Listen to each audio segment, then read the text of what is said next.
51 divided by 2. 2 goes into 5 how many times? 2 goes into 6 3 times, but here 5. So here 2 goes into 5 2 times. 2 times 2 equal 2 times 2 4.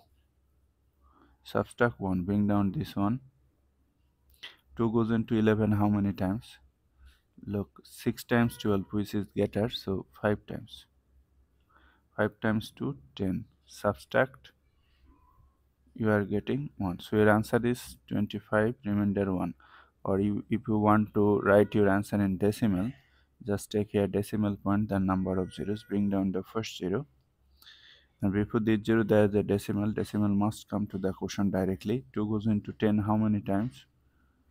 10 5 times, right? 5 times 2 10. Subtract 0. Since your remainder is 0, so you need to stop here. 25.5 is your answer.